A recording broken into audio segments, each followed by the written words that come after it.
forces amb aquest esmorzar tan meravellós que ens han preparat el Gato Verde, que tenim la seva directora aquí amb nosaltres, ara no m'anticipo, però espero que hagueu agafat forces per seguir conversant. I si tot anés bé?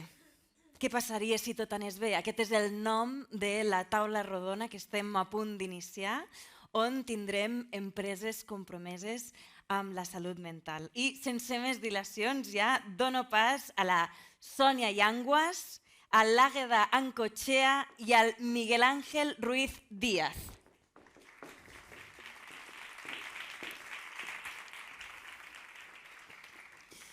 Molt bé, benvingudes, benvingut. Abans hem tingut el Manel que ens ha dit que hi ha empreses molt sinistres, molt funestres, molt psicòpates, però també hi ha empreses que ho fan meravellosament bé i que han dedicat la seva vida i esforços per aquest i si tot anés bé. Així que us dono pas que han vingut aquí per compartir la seva experiència amb les seves empreses i no podem esperar per conèixer una mica la vostra realitat. Us presento primer, Sònia Yanguas és responsable de l'àrea de persones en Specialisterne, i que és Specialisterne és una empresa social que treballa per la inclusió de persones amb autisme al món laboral. També tenim a l'Àgueda Ancochea, que és directora del Centre Ocupacional de la Fundació Vallès Oriental, el Gato Verde i Mona Lisa, establiments de restauració. El Gato Verde és amb el que hem fet l'esmorzar, com he dit abans, està boníssim. I Miguel Ángel Ruiz Díaz, que és director gerent de la Fundació El Molí d'en Puigverd. Doncs benvingudes i benvingut de nou. I jo no puc esperar, ja ho he dit abans, per conèixer les vostres tres experiències. Si us sembla, començarem amb la Sònia Yanguas. Molt bé, doncs gràcies per aquesta invitació. Em defenso com a responsable de recursos humans no sinistre. Des del meu punt de vista sempre he intentat no ser-ho i també, evidentment, no ser psicòpata. Jo soc la Sònia, soc la responsable de l'àrea de persones d'Specialisterne.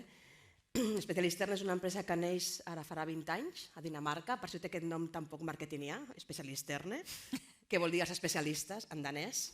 Si ens haguessin deixat aquí l'haguéssim adaptat una miqueta, però al final acaba sonant bé.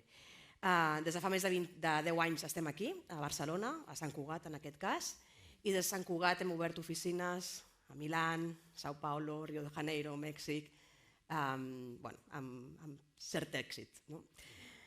Tot neix amb un pare que està amb el seu fill jugant, dibuixant, i veu com dibuixa una sèrie de quadrats, números, lletres, i el pare estira com... El fill té autisme i en aquell moment l'Ars tenia 7 anys i en aquell moment no va saber què dibuixava. Va estar 3 dies per saber què dibuixava perquè el fill no es comunicava verbalment. Quan averigua el que és, quan ho esbrina, veu que és... Aquí no sé l'edat mitjana, com que no us veig no us puc dir tampoc gaire, però els que tenim ja unes quantes canes, abans que existeix el GPS, Google Maps, anàvem amb un llibretot de mapes, de carreteres que havien d'obrir i buscar, tal. Havia copiat l'índex dels mapes sense cap errada, cap ni una, perquè havia fet un viatge per Europa durant uns dies. El nen al cotxe havia llegit aquests mapes i ho havia après i ho havia reproduït sense cap errada. D'aquí va ser el canvi. Els pares, els educadors, moltes vegades els psicòlegs, ens centrem o es centren en el que no es pot fer, amb el diagnòstic al final d'un autisme, què no podrà fer. I la neurodiversitat com a tal, i Specialisterne és la nostra missió, és veure què és el que pot fer. Al final, tothom podem tenir al nostre abast unes competències, però no tothom som bons en tot, afortunadament, si no aquí hi hauria cops a colze. A mi em poses a digitalitzar i fer escanejar durant 8 hores i dona'm 5 hores perquè em tiri pel balcó. No soc bona amb això. Però és que ningú pressuposa que hagi de ser bona amb tot. Per què ho fem amb la gent d'autisme? Amb autisme. Per què ho fem amb gent amb diagnòstic de salut mental? Fixem-nos en el que són bons, fixem-nos en el que brillen i veiem aquestes competències i aquestes capacitats com podem aplicar-les al món laboral. Llavors, en general, i aquí parlem de l'autisme com un espectre molt ample i aquí és veritat que els que coneixeu, no? És molt ample, hi haurà alguns que tenen moltes dificultats i altres menys, però quan parlem de l'autisme en general estem parlant que avui en dia 1 de cada 49 nens que neixen en països on es medeix i on es mesura i es fa el diagnòstic, 1 de cada 49 neixen dins de l'espectre. És molt. Però és que el 85% de les persones que tenen autisme no accedeixen al món laboral. Un 85%. I aquí el que ens agafem, Specialist Learn, és intentar que les empreses apostin per aquest talent divers, per aquest talent diferent, però necessari. Per exemple, què ens en va donar? No sé si hi ha molts programadors o coneixeu molts programadors informàtics, que al final els agrada programar i de més, i dissenyar, i perfecte, però després s'ha de testejar. Testejar un programa és portar-lo a l'avorriment, al col·lapse, a l'errada. I per això són moltes hores invertint en testejar-ho, en estressar-lo. Els programadors no volen testejar, no volen. Llavors tenen uns testes manuals. Els nostres nois, el nostre equip, fa això. La majoria d'ells estan en entitats inclús bancàries, entitats financeres i entitats altres empreses que fan de testing, perquè són molt bons, perquè porten fins l'extenuació, perquè una de les seves capacitats és la tenacitat. I llavors poden portar-lo, et poden esgotar directament. Llavors són molt bons reconeixent patrons, tenen molta memòria visual. Tots no, però com nosaltres, no tots tenen les mateixes capacitats. I el que hem fet és això.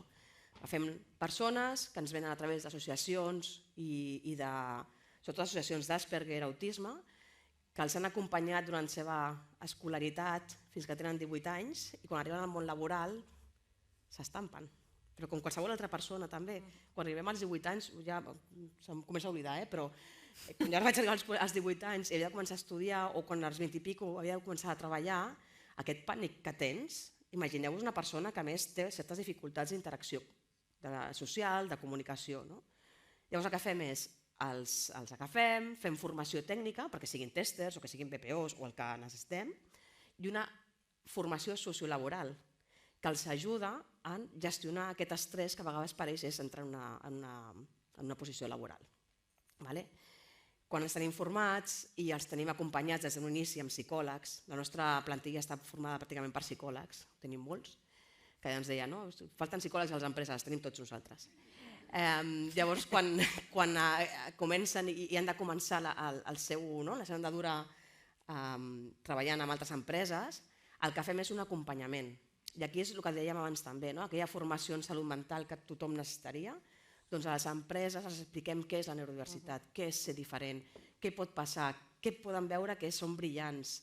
I a ells també els acompanyem, escolta, entorn laboral, què significa quan t'acompanyen per fer un cafè, què et significa quan et conviden, anem a dinar i tu no vols anar a dinar perquè necessites el teu espai de regulació, com pots dir-ho, com pots...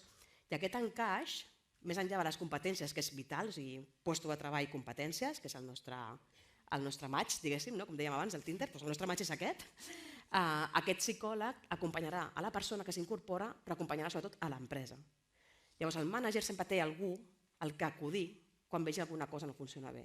I crec que aquí és l'èxit, o sigui, l'acompanyament a les empreses, que vegin, que es treguin les pors, que es treguin els estigmes, que es treguin les etiquetes, que vegin que són persones com nosaltres, que poden treballar superbé, que tenen unes capacitats molt bones per a un lloc de treball. Però com nosaltres, torno a dir, no tothom serveix per fer-ho tot. Llavors ens dediquem a això, a fer la formació i de més. I des de fa un any i mig sempre he estat en entorns informàtics, entorns administratius, que són molt bons i bones. Sempre dic bons, però és que l'autisme a les dones està infradiagnosticat. Llavors ens arriben molt poques noies. Però ara fa un any i mig ens van llançar un repte que era portar l'atenció al client en un museu, amb gent amb autisme. I nosaltres, que es veu que no, psicòpates no, però un poco locos també, vam dir sí, nosaltres ho fem i segur que hi ha dins de l'espectre gent que té altres competències i que la interacció social no els molesta prou com per poder provar-ho. Vam començar la selecció, vam començar amb un equip de 10, 20, 30, ara som un equip de 60 persones, de les quals 52 tenen diagnòstic dins de l'espectre de la universitat, també hi ha TDAH, però bàsicament tots autisme, perquè a vegades també hi ha la comorbiditat.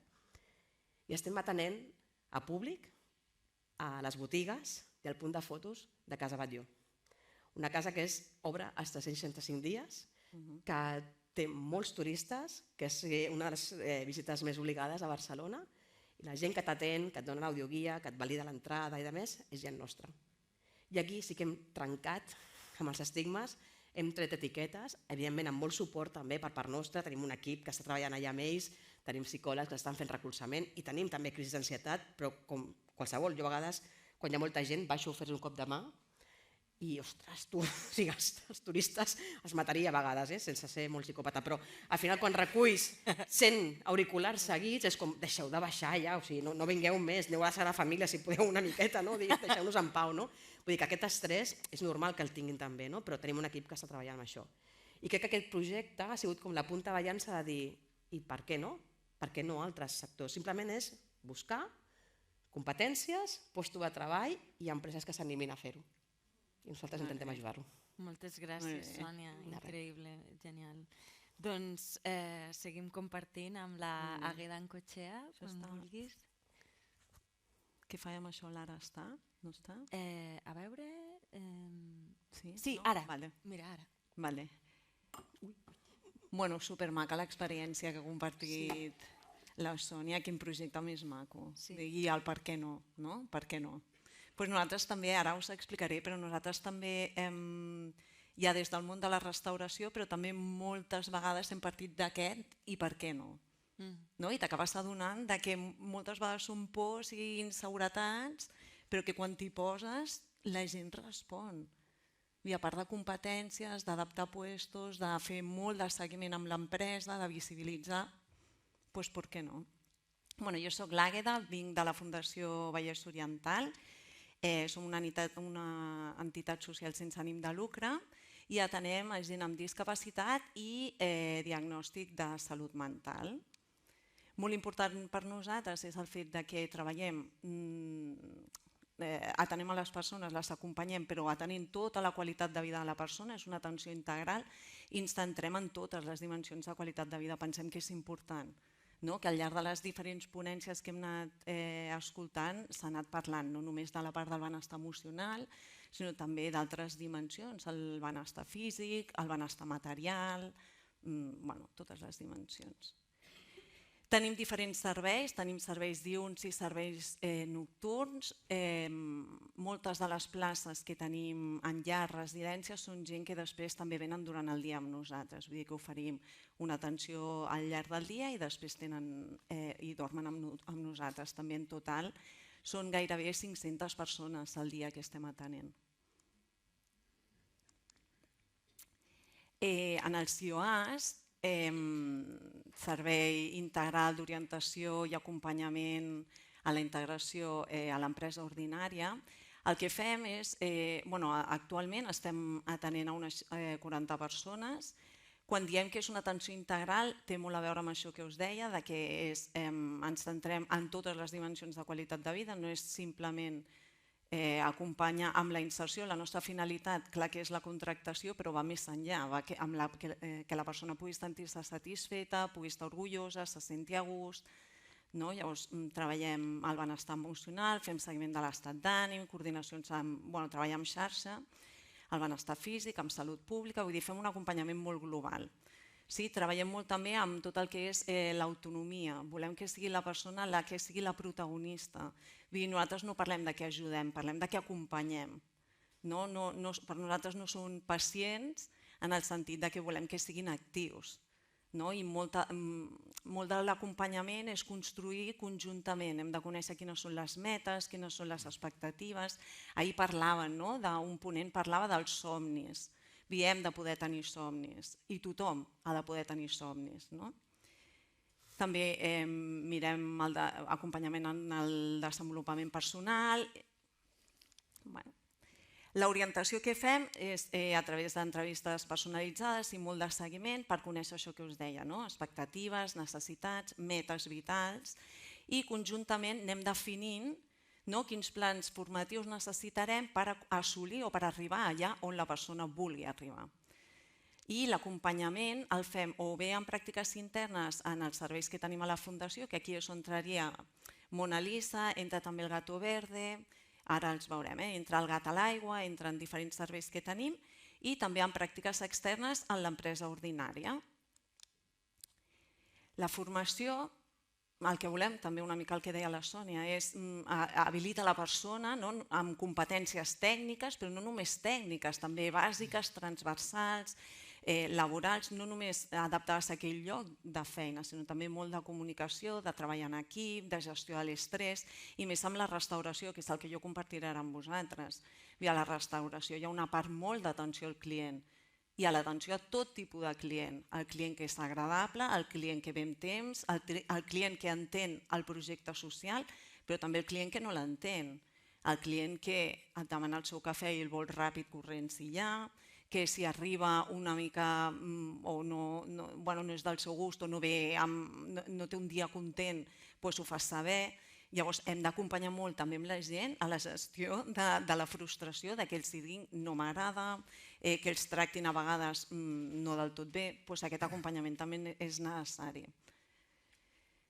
En format individual, grupal, també amb noves tecnologies, sobretot arrel de la pandèmia, i fem molt de seguiment.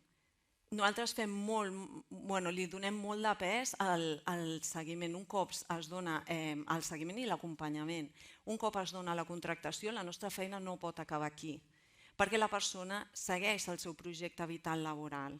Llavors la persona es pot trobar en molts moments al llarg de la vida, moments estressants personals, moments de canvis en l'empresa, moments d'assajustament, moments complicats, i el fet de tenir algun equip, alguna psicòloga, tu tens unes quantes, les altres les tenim nosaltres, una psicòloga que acompanyi adaptant-se a les necessitats que tingui la persona. A vegades aquest acompanyament no és ni setmanal ni mensual, és adaptant-nos a les necessitats de la persona en concret.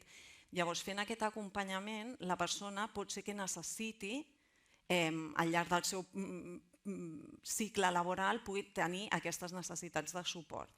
I també l'empresa. A l'empresa també a vegades hi ha canvis d'equip, canvis de caps, canvis de referents. Llavors, potser també l'empresa necessita aquest acompanyament per fer l'encaix, que veiem al vídeo, entre la treballadora amb diversitat, amb diagnòstic de salut mental i el món ordinari de l'empresa.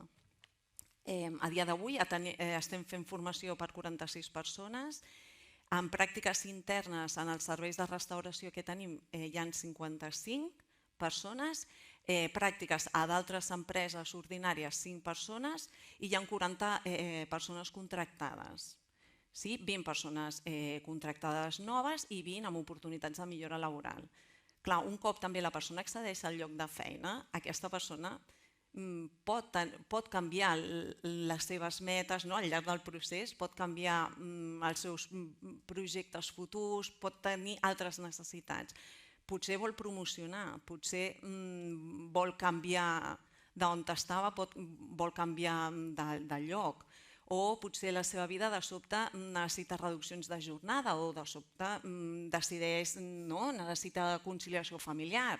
Tot això, clar, a vegades hi ha necessitats d'acompanyament per veure com gestionar aquests canvis i nosaltres també estem aquí.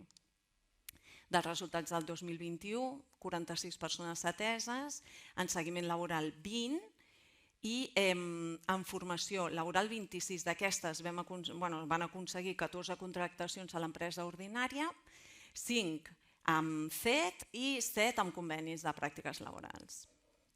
Alguns dels exemples i d'empreses amb les que estem treballant conjuntament. La Fàtima, la Cristina... Tot això són contractes de l'any passat.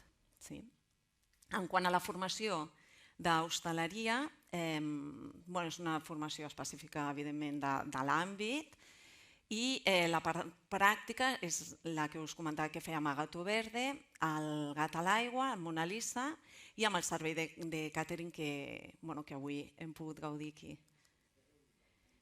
Per nosaltres la restauració és un escenari, i més al nostre intern, als nostres restaurants, és un escenari molt cuidat, molt curós, ens serveix, és fins i tot molt terapèutic, ens serveix com a escenari laboral real, perquè atenem el públic real, i com una oportunitat d'aprenentatge continuat.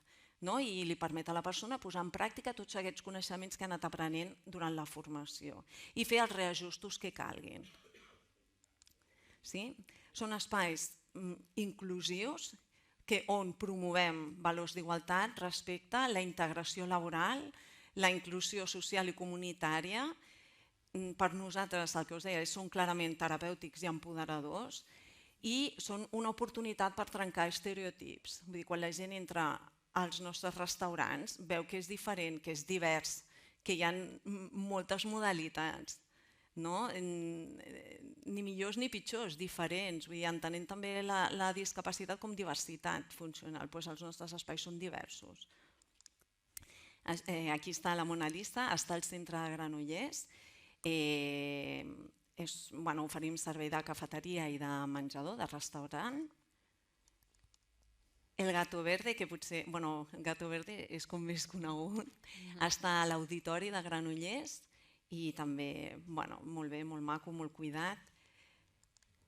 Servei de càtering, que hem tingut a fora, diferents opcions, i on ja us dic, nosaltres en tot moment és la persona a la que guanya protagonisme, a la que li preguntem, esbrinem gustos, preferències, mira, ara us aniré ensenyant. Al final, la finalitat de la formació és, evidentment, adquirir els coneixements i les pràctiques suficients per poder exercir la professió dintre de la restauració, sigui de cambrer, sigui de sala, sigui de cuina.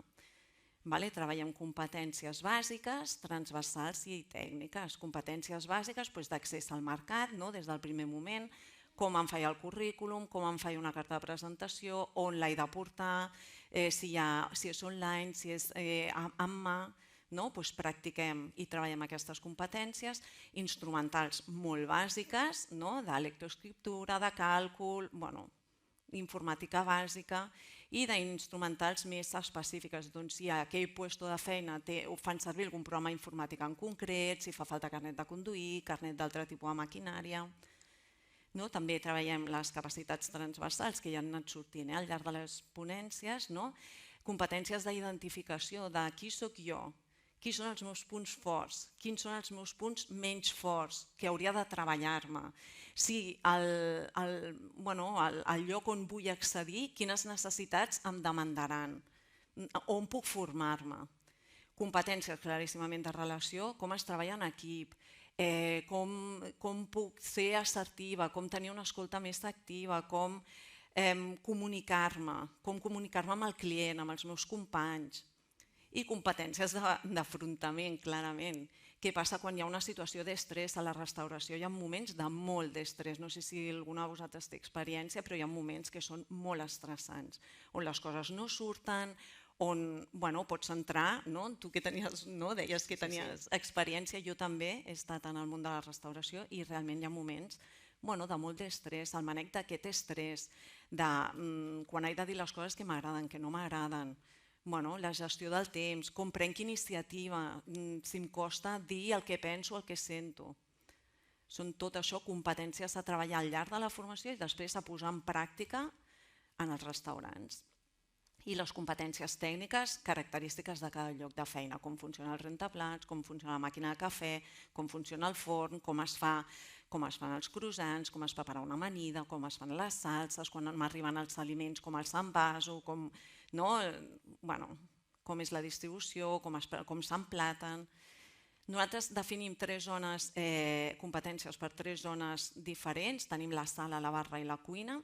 I la persona, quan vol participar del projecte de la formació, parlem amb ella per veure on pensa que se sentirà més a gust. I a partir d'aquí concretem quines són les competències tècniques, però també bàsiques, complementàries per la sala, la barra i la cuina.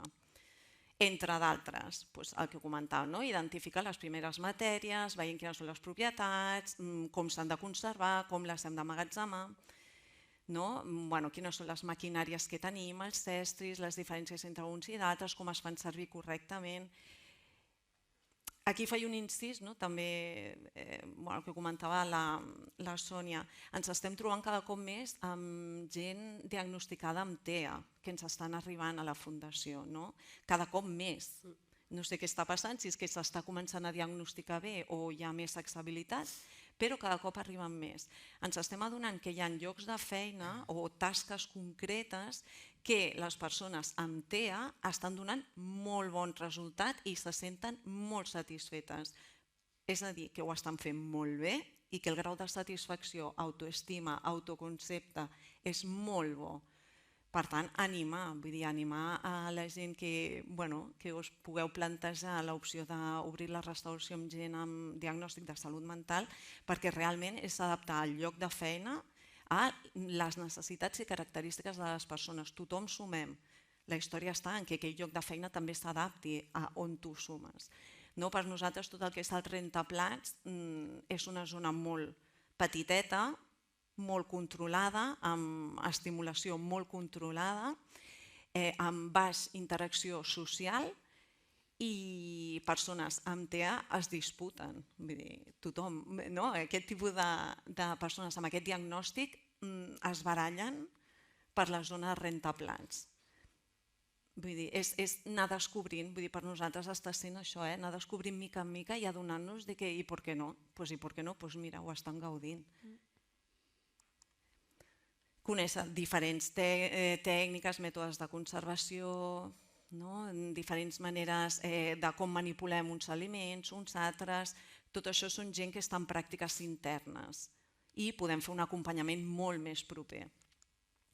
Identificar tècniques culinàries. Treballem també amb l'equip de Mona Lisa, de Gato Verde, el Gat a l'aigua. Amb l'equip també tenim gent contractada del món de la restauració, amb la que també hem de fer aquest acompanyament, perquè si no a vegades tampoc no entenen o els hi costa acceptar els ritmes d'aprenentatge de les persones amb discapacitat i amb diagnòstic de salut mental.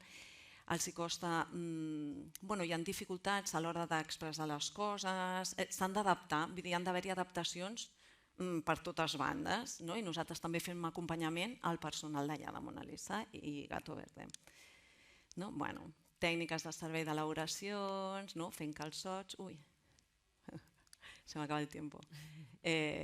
Preparació d'aliments, emplatats, com fer els cafès, muntatges de càtering, preparar tot el tema de les magdalenes, els croissants, pels esmorzars, atendre el públic, el que dèiem, el públic agradable i el desagradable i el psicòpata i a tots. Atendre'ls. A Mona Lisa hi han contractades 3 persones i de pràctiques cada dia hi ha unes 8-9. Gato Verde hi ha també 3 persones contractades i cada dia 5 persones en pràctica, perquè us feu a la idea. Atendre les suggerències, les reclamacions del client. Per nosaltres també passem enquestes de satisfacció a la gent que ve a dinar amb nosaltres. És important conèixer les opinions i també donar a conèixer el nostre projecte. Reconèixer també els drets i deures com a agents actives, com a ciutadanes, els drets i deures que això implica. I ja ràpid, per nosaltres també cada cop més anem introduint la perspectiva de gènere, no només amb gent amb TEA, no arriben dones amb TEA, què passa, on són? Això és una realitat. Ens arriben moltes amb TLP, què està passant? Aquí hi ha un viatge tremendo. Nosaltres sempre en totes les formacions introduïm la perspectiva de gènere, que la gent conegui què és la discriminació per raó de gènere, intentem promoure plans igualitaris, parlem de què és la participació de la dona a la societat, els drets que tenim les dones en l'àmbit laboral, som molt curoses amb l'ús del llenguatge, la imatge i una comunicació no sexista i la corresponsabilitat que tenim tots i totes en aquest àmbit. I res, i acabo aquí. Moltes gràcies. Moltes gràcies. Gràcies per compartir l'experiència, Àgueda. Doncs passem ara a Miguel Ángel Ruiz, amb la Fundació Privada del Molí d'en Puigverd. Molt bé, bon dia. Bon dia. Gràcies per convidar-nos a presentar el nostre projecte.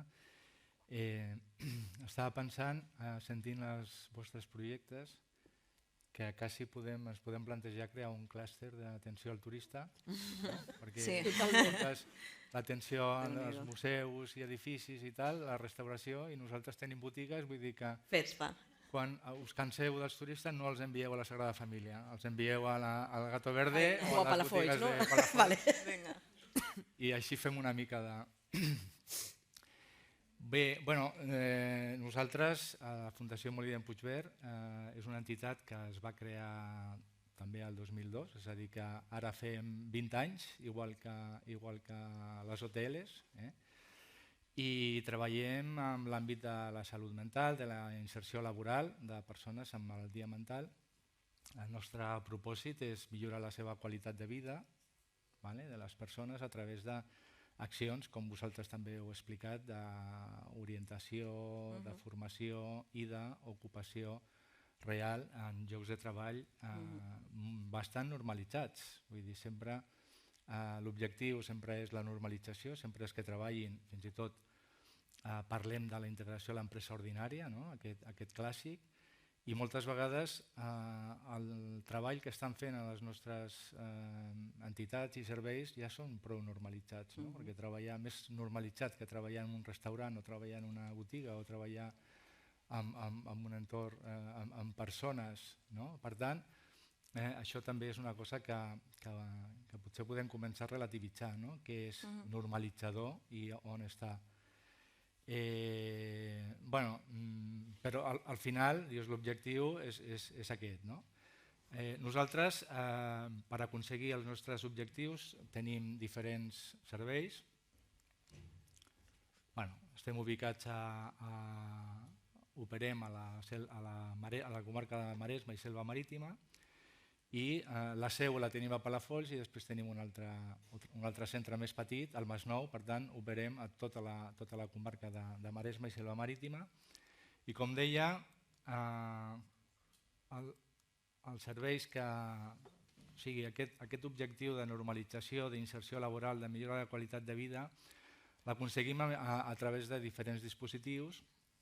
Per una banda, tindríem el servei prelaboral, que és l'espai en el qual les persones, quan arriben a nosaltres, quan ens venen derivades i sol·liciten la nostra atenció, és el primer lloc on van, i aquí, d'alguna manera, el que es tracta és de fer una valoració de la persona, de les seves capacitats, de les seves dificultats, del seu perfil professional, i elaborar conjuntament amb la persona un itinerari que comença en el moment de la seva alta i que continuarà al llarg del temps en el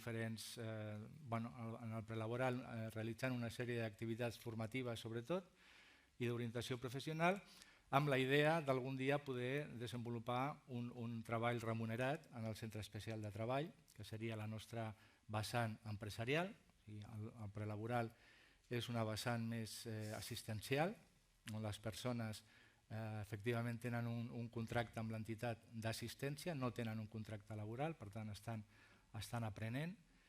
I ja en el centre especial de treball sí que fem un contracte, redactem un contracte laboral amb el treballador que es regeix bàsicament per les mateixes normes, o sigui, per l'Estatut dels Treballadors, com qualsevol altre treballador. Evidentment, el centre especial de treball, a diferència de les empreses en general, té, això és el que ens caracteritza, té una estructura de suport, ja no només perquè tingui psicòlegs i tingui treballadors socials i tingui tot aquest equip de suport, sinó per la filosofia que hi ha darrere. Vosaltres heu parlat d'orientació, de formació, d'analitzar les competències de la persona, adaptació de llocs de treball.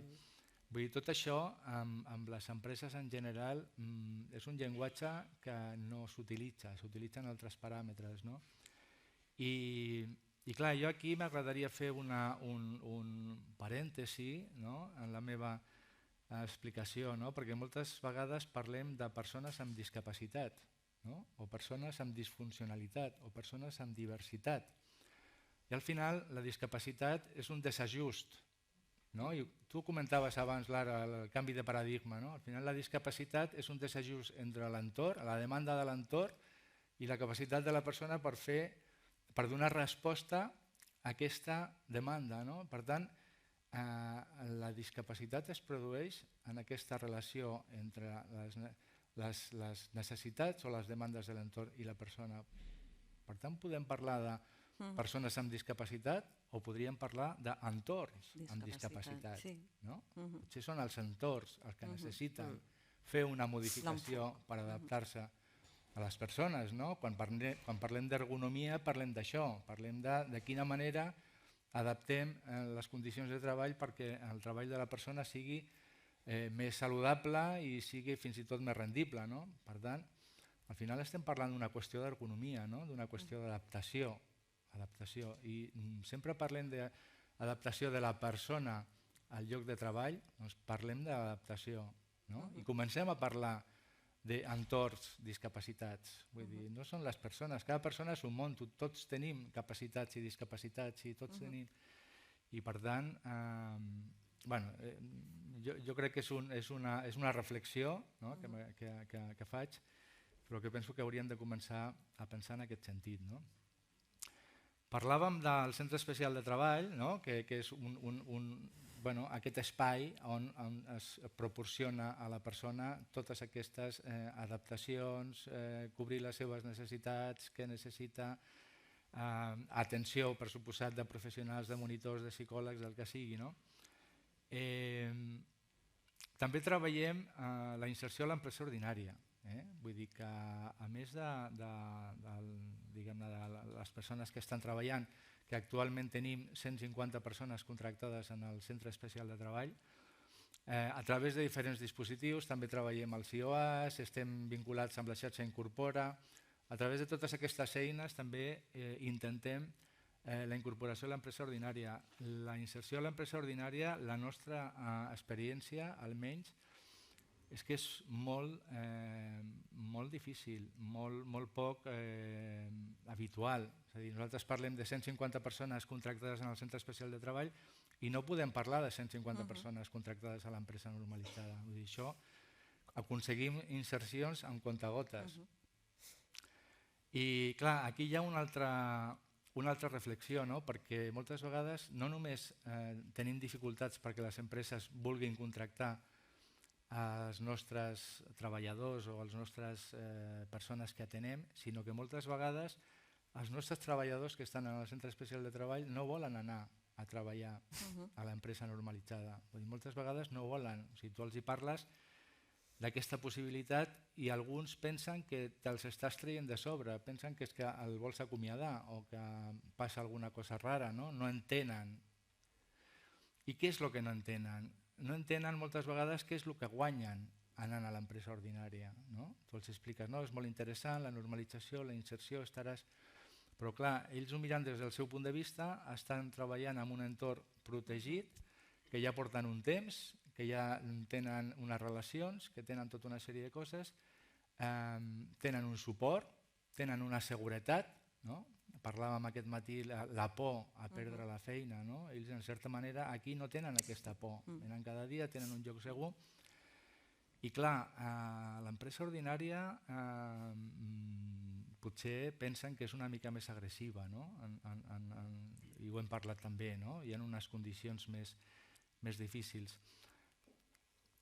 Això ens porta a una altra reflexió, no? Si volem que les persones amb dificultats per treballar vulguin anar a treballar a l'empresa ordinària, potser el que hem de fer és igualar les condicions que es trobaran a l'empresa normalitzada en les condicions que tenen en un entorn més protegit. No? És a dir, que d'alguna manera aquí hem de fer una reflexió tots com a societat, tots, les empreses, les administracions, les entitats, tothom, de dir com són aquests entorns ordinaris, no? Com són actualment i què hauríem de fer perquè siguin entorns atractius per a les persones que estan en un procés d'inserció. No? I que a part hi ha aquesta part que introduïes tu una mica, que tenen com més pressió, que pots fallar menys Saps? La gent espera de que tu, vull dir, si tu falles, tens la doble pressió de que no pots fallar, perquè sóc una persona amb diagnòstic de salut mental o amb capacitats diverses i tinc aquesta pressió de que s'espera de mi la inserció sense cap dificultat, no? I hi ha la doble pressió de que no poden fallar. Clar, no, Llavors, això... clar, no és atractiu. I s'han d'acceptar les dificultats de la persona en procés d'inserció. No, i que si una altra persona falla és perquè ha fallat, però si aquella persona falla és pel diagnòstic. Sí. Llavors, bueno... I no podem dir a l'empresa que aquesta persona tranquil que no et portarà cap problema. Això no ho podem dir perquè és una persona... Ningú. És una persona i totes les persones tenen problemes. O sigui que... Clar, és que... El tema està en sensibilitzar i atendre que hi ha diversitats diferents i que hi ha capacitats diferents i maneres de pensar diferents. I no has de tenir un certificat o no tenir-ho perquè siguis diferent. I els problemes te'ls porten, en el nostre cas que parlem de persones neurotípiques i neurodivergents, els neurotípics per donar-nos de menjar part, també vull dir que tenim les nostres coses, que al final... Disculpeu, Miguel Àngel, ens has fet unes preguntes que ens has estimulat tant, que crec que tothom tenim ganes de... Però havies acabat la teva intervenció. Bueno, m'explico res 5 minuts. Sí. Nosaltres, dintre del que seria el Centre Especial de Treball, que és la nostra activitat principal, tenim tot un ventall d'activitats que van des de la jardineria, la neteja, l'agricultura, restauració de mobles, comerç, que és la nostra activitat principal, la gestió de botigues, i d'alguna manera aquest ventall el que ens facilita és que diferents persones amb diferents perfils puguin encaixar en diferents activitats i diferents... Ens complica la vida perquè llavors t'has d'especialitzar en moltes coses alhora, has de conèixer, però de cara a la inserció facilita això. I per explicar-vos una miqueta el projecte de comerç, que és el principal i el més característic nostre, nosaltres actualment estem gestionant a Palafolls, que és on tenim la seu, estem gestionant 7 botigues de roba, de moda. Són botigues on venem producte outlet, normalment tenim franquícies amb cadenes de moda, algunes d'Inditex, però no només, treballem també amb la marca Jersey, amb Lola Casademunt, Jack & Jones, treballem amb diferents marques amb les quals tenim una sèrie d'acords pels quals ens permeten comercialitzar els seus productes de temporades anteriors. És a dir, nosaltres els ajudem a gestionar també els seus estocs i els seus excedents de temporada. Vull dir que en aquest sentit també és un win-win, és a dir, nosaltres guanyem però ells també tenen, sobretot les cadenes grans, tenen molta problemàtica per gestionar els excedents, perquè clar, fabriquen molt i no ho venen tot, llavors això vol dir que... I tenim un establiment també a Premià de Dalt i recentment, fa un parell de setmanes, hem inaugurat una botiga a Blanes, una botiga de roba a Blanes. Tenim una marca pròpia que es diu Fora de Sèrie, que és una marca que no depèn, en aquest cas no depenem de cap cadena, perquè els contractes de franquícies el que comporta és que la gestió del producte la fa el franquiciador, vull dir, ho fa la marca, i nosaltres fem la gestió de la botiga i de les persones. En canvi, a Fora de Sèrie nosaltres podem fer de més i de menys. De Fora de Sèrie tenim 4 botigues actualment i la idea és intentar, a banda que puguem afegir alguna marca més important, la idea és desenvolupar aquest projecte nostre propi, aquesta marca de Fora de Sèrie, perquè ens dona més autonomia i més llibertat. Evidentment esteu tots convidats a Palafolls a veure les botigues, ens aviseu, ens truqueu, us farem una visita guiada, no cal que compreu si no voleu, vull dir, no és obligatori, però sí, esteu tots i totes convidats a visitar-nos. Gràcies. Vindrem. Moltíssimes gràcies, ha sigut superinteressant. Bé, no tenim molt temps per la nostra conversa i estaria molt bé poder obrir una mica a les preguntes a públic. Un segon, encara no, volia fer només un comentari. Però il·luminats tampoc esteu malament, que a vegades estem mirant i no sé. Sí, il·luminats. No, bàsicament que trobo que les vostres iniciatives són extraordinàries i no sé si pensava en això que explicaves, d'anar a l'empresa ordinària. És que fins i tot la paraula se'm feia ordinària, Perquè però no som en el sentit de extraordinaris, regular, nosaltres. sinó d'ordinari d'ordinari. No? Perquè, clar, és que realment qui se'n vol anar a treballar a l'empresa ordinària tenint aquest tipus d'estructures, no? I el cas és que us volia preguntar això una mica, que ja ho has introduït tu, però com és aquest moviment, aquest moviment cap allà? I això per una banda, i per una altra ja us llanço una altra pregunta així també per reflexionar, que és com animaríeu a tota empresa a entrar dintre d'aquests paràmetres? Què és el que fa fer aquest moviment, aquesta transformació cap a i per què no? I per què no, no? Nosaltres l'empresa ordinària la fem extraordinària quan fem la selecció i fem... No, al final nosaltres treballem aquest acompanyament, o sigui, és que és bàsic, aquest acompanyament i que entenguin i de més, amb tips que són el més normal del món, és a dir, al final el que estem demanant és perquè una persona autista no entri en un estat rumiatiu, no es qüestioni i tal, transparència en la comunicació. I dius, vale, jo que de veritat soc neurotípica però no ho tinc molt clar perquè no he passat per diagnòstic, jo exigeixo al meu responsable que tingui una comunicació clara i no ho necessito perquè tingui un diagnòstic, ho necessito perquè l'equip funciona millor si la transparència en la comunicació. Llavors, tots aquests tips que estem entrant a les empreses, ha hagut algun que ens ha dit és que ens heu fet millor jefes, ens heu fet millors mànagers, perquè clar, aquesta claredat en la transparència, en no generar expectatives, una sèrie de tips que dius, ostres, és que qualsevol equip del món vol tenir això. Llavors, enriqueixes l'equip perquè portes talent divers, perquè portes una altra manera de pensar. Penseu només en les referències cinematogràfiques, un Sheldon Cooper o un Rayman, m'és igual, depèn de l'edat. Però al final, sí, que això marca les canes també, al final són talents diferents, pensen diferents i segurament ens passa, el mateix equip ja genera una diferència per ser equips extraordinaris. I la diversitat, que és tolerància, és respecte al que és diferent, i si l'altre és diferent i cap, jo també cap. I per què soc diferent jo també, sense tenir cap diagnòstic? És que som tots diferents, no? Sí, no, i ho hem estat parlant, si l'empresa, a vegades es generen situacions d'estrès, situacions on no estem bé. Vull dir, quan tu treballes amb gent diferent són totes. Vull dir, quan més diversitat, això és un plus, és un valor afegit. Bueno, jo crec que és una que nosaltres podem aportar a l'empresa ordinària. Aquest tipus d'aquesta manera de treballar, aquesta forma d'acceptar la individualitat, l'especificitat de cada persona, seria una cosa que podríem...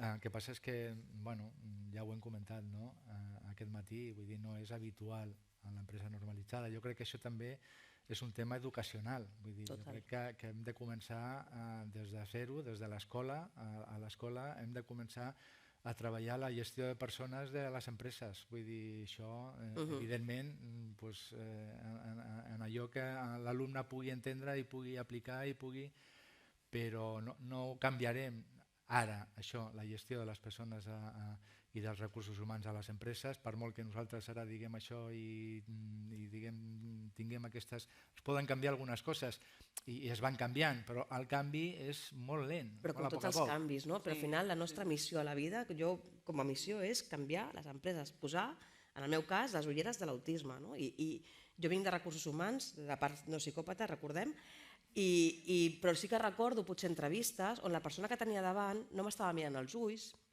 o potser hi havia soroll fora de la sala i estava incòmoda i estava movent-se i estava que no. Jo potser a aquesta persona li he dit que no al lloc de treball. I no tinc les ulleres de l'autisme i no he vist que potser aquesta persona el contacte visual no el té bé i no he sigut capaç de veure les competències. Per què? Perquè en aquell moment jo era una persona de recursos humans sense el coneixement de la diversitat, de la discapacitat. Venia una persona en cadira de rodes, li feien adaptació. Una persona amb trastorn mental i em fa por. Llavors, a la nostra empresa, la nostra missió, per almenys la meva, és sensibilitzar, conscienciar i treure les etiquetes i treure els estigmes. Amb molt esforç, sí. Sí, clar que costa, però tots els canvis. Treball formiguetes. Sí, però a vegades fas una miqueta de toro també, i vas allà arrasando i acabes aconseguint-los, que si no amb formiguetes no arribarem mai. sigui amb formiguetes o amb passos grans, sí que ara obrim la llum per si hi ha alguna intervenció. Anem, com sempre, justes de temps. Allí en tenim una. Hi ha alguna més per un, dos, tres? Vale.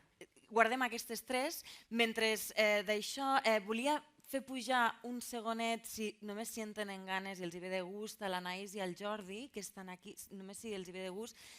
I res, que formen part del Gato Verde, i era per... Tenim un altre micro? Bueno, hola, hola. Ara sí. Hem d'anar, a Gato Verde hem d'anar, eh? Hem d'anar, eh? A Mona Lisa i Gato Verde. Convidats. Vale, Gato Verde, Mona Lisa. Bueno, jo les dues coses. Les dues coses, vale, estupendo. Només molt poqueta estona, però que si volíeu compartir alguna cosa sobre el que hem estat parlant. Jo sí, que m'ho passo molt bé a la Mona Lisa i que, per exemple, que ahir no havia estat mai tan reservades totes les taules i que hi va estar tota la Mona Lisa, totes les taules reservades. Molt bé. I que si heu agafat alguna es menja molt bé. Molt bé, Jordi. Pues vaja, Ens convides. Yo quería decir que esto ha sido una superación para mí, porque yo al principio hablar con la gente me costaba mucho y cuando me trataban mal los mandaba a la mierda directamente. Claro. Sí, sí. Doy fe, doy fe. Pero ahora estando en el Gato Verde me he superado. Cuando me hablan mal les sonrío y me voy. Claro que sí, hombre. Muchas gracias. Gràcies. Ale, merci. Moltes gràcies. Vale, hi havia 3 intervencions, sisplau. El micro. Ai, el micro, perdó. Sí. Vale.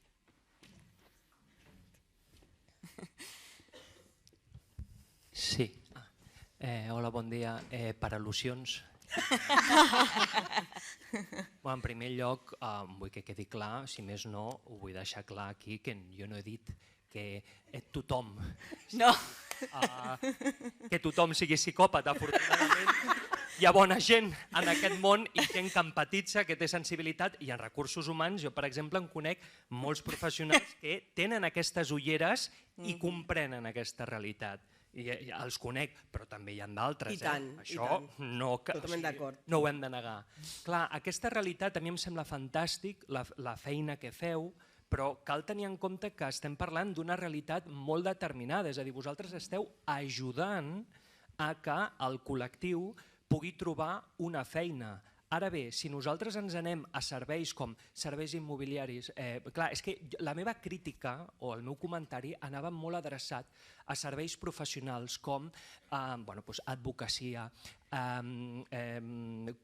comptabilitat, banca d'inversió, en fi, tota una sèrie de llocs que realment aquesta diversitat o aquesta sensibilització és pràcticament inexistent. Les dificultats per inserir a determinats col·lectius en aquestes estructures costa molt. Quan parlàveu d'empresa ordinària, sí, és que si ens anem a l'empresa ordinària, o ja no només que siguin, per exemple, persones com el meu cas, que el meu, jo ho dic de forma col·loquial, el meu és defecte de fàbrica. El trastorn obsessiu-compulsiu que tinc ja el porto des de fa molts anys, això. Però persones que han desenvolupat un problema de salut mental, a tall d'exemple, per exemple, una depressió, i que han estat dins d'aquestes estructures, ostres, després, com pots fer per tal que aquestes persones no siguin estigmatitzades, no perdin el seu lloc de treball, com tornar-les a reincorporar. Vull dir que la realitat és molt diversa, afortunadament, i menys mal que en aquest sector, almenys vosaltres, pel que jo veig, no sou persones sinistres, enhorabona, jo crec que és que ja només faltaria que en aquest sector a sobre hi hagués, perquè ja paga i vamonos. Però sí que és cert que volia deixar constància que m'estic referint a determinats entorns empresarials que aquesta sensibilitat no hi és. No. S'està treballant, sí que és cert que hi ha professionals de recursos humans i fins i tot dins del món empresarial que és conscient, però que cal treballar moltíssim en aquest àmbit. I bueno, dit això, moltes felicitats per la feina que feu, perquè jo he estat i estic en el tercer sector col·laborant i sóc conscient de tota la bona tasca que feu. Moltes gràcies. Gràcies. Hi havia allí... Hi ha 3, no? Un aquí i un allà. Molt bé. Ai, mira, han anat a dalt.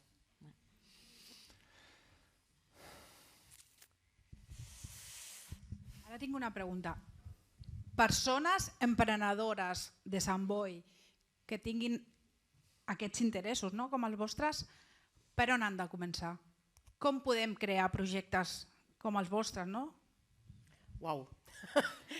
Estaria bé saber la fórmula màgica per també fer-ho, no? Al final, ho sento, seré molt pràctica, has de tenir pasta. Vull dir, hi ha una inversió inicial que és a fons perdut. Llavors, afortunadament hi ha gent al món que té pasta i cor, perquè a vegades per separat. Però quan va junt i les trobes és quan tens inversors socials que comencen. En el nostre cas, fa 10 anys després a l'Isterne, és arrel d'una persona que va voler invertir i a fons perdut va posar molts diners per aixecar-ho. Jo ho sento ser tan franca, però és que sense pasta, avui en dia, muntar el que és un CET, muntar el que és que, clar, hi ha molta inversió primera, després ja recuperes, després ja ets una empresa amb solvència i pots fer moltes activitats, però en el meu cas, el que jo conec, sento ser tan directe. Jo afegiria que també crec que és important tenir algun aliat en el món empresarial. Nosaltres hem pogut aconseguir el que tenim ara gràcies al suport inicialment, en els començaments precisament. Nosaltres, com he dit, vam començar a treballar el 2002 i la primera cosa que vam fer va ser una botiga de roba a partir d'un acord amb Inditex que ens va deixar vendre 4 coses que tenien d'estocs i a partir d'aquí va sorgir una col·laboració continuada. Pot ser que no sempre tingui èxit, en el nostre cas va anar bé aquesta col·laboració i ens ha portat fins al dia d'avui. Actualment, com he dit, tenim 3 botigues vinculades amb el grup Inditex, però tenim 7 botigues, o sigui 9 botigues. Per tant, hem anat creant projectes, o sigui, hem pogut sortir d'aquesta àrea d'influència i buscar, o sigui, ens van donar el peix en el seu moment i ens van ensenyar a pescar després, i amb això nosaltres hem anat creant el nostre propi... Però jo crec que és important inicialment comptar, quan estem parlant de treball, comptar amb la col·laboració i amb la complicitat del món empresarial, d'alguna manera. Hi havia una darrera intervenció que és just aquí, si baixem a la quarta fila per aquí. Sí.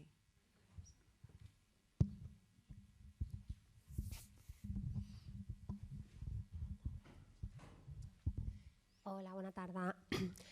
El meu nom és Dolors Lobato, jo treballo a la inserció laboral amb persones amb discapacitat intel·lectual i llavors anava una mica adreçada a el que comentàveu de la inserció laboral en el mercat ordinari. Hi ha moltes empreses que sí que estan compromeses i que volen col·laborar, però moltes vegades aquesta por és també de la família, perquè quan tenen, per exemple, una plaça a un servei ocupacional d'inserció i els hi proposes d'anar a una empresa en la qual es poden inserir veritablement, no volen perquè tenen por a perdre aquesta plaça. Llavors jo crec que també s'haurien de fer canvis en aquest sentit, de deixar com una mica una via d'anada i tornada, de dir, bueno, doncs igual provo amb un contracte de 6 mesos, a veure què tal, a veure com m'acull l'empresa, a veure com puc treballar amb aquestes empreses socialment responsables, però no tenir aquesta por de que si no va bé aquesta experiència, doncs perdre aquest recurs. Perquè moltes vegades és això, el pas no es dona, no perquè no hi hagi empreses, que sí que hi ha, empreses compromeses, sinó per la por de la persona i de la família a perdre aquest recurs que tenen com fixe, establert i en el que se senten molt protegits. No sé què penseu. Sí, totalment d'acord. totalment d'acord. Nosaltres també ens hi trobem, totalment d'acord, i ho entens, vull dir, ja entens això que et manifesten. Però és que l'administració va com va, però és que ho entens. En el nostre cas, com que l'usuari ha estat ja dins l'empresa, dins l'equip, on finalment el fitxen, ja ha vist un entorn real, ja sap el que hi ha, i moltes empreses, quan ja acaba, ells acaben contractant amb nosaltres i el fitxen les empreses, que aquest any hem tingut com 10 i estem supercontents, el que fan moltes empreses és contractar-nos com a assessors externs per fer-li el coaching que fem cada X temps amb aquesta persona i amb l'equip. És a dir, continuem pagant-nos els nostres serveis per acompanyar aquella persona sempre amb el consentiment de la persona. La persona és la que diu si vol continuar o no amb el coaching i l'empresa ens paga aquest servei d'assessors de la neurodiversitat. I llavors aquí acabem com... I després tenen les portes obertes, és a dir, si finalment no acaba de funcionar bé, si perquè hi ha un canvi de mànager a vegades se'ls distorsiona molt o canvia l'equip o canvia el projecte i volen deixar la seva feina i volen tornar. Nosaltres tenim portes obertes, perquè una persona que ha passat per especialista extern és per sempre. Bé, moltíssimes gràcies. Bé, avui s'ha parlat d'aquest clúster que podríem fer pel turisme, no, però fora bromes. Crec que acabem de presenciar un exemple d'empreses, un exemple no d'empreses compromeses amb la salut mental, sinó d'empreses del que haurien de ser l'exemple d'empresa ordinària per tothom i que crec que totes hauríem d'aprendre d'aquest tipus de funcionament en el que no es concep l'entorn com un entorn discapacitant, que és això, que generen un entorn que no és ni discapacitant ni discapacitat, que és en el que ens movem tots i totes en aquesta normalització sinistra i perversa. Moltes gràcies, Sònia, moltes gràcies, Àgueda, moltes gràcies, Miguel Àngel. Gràcies.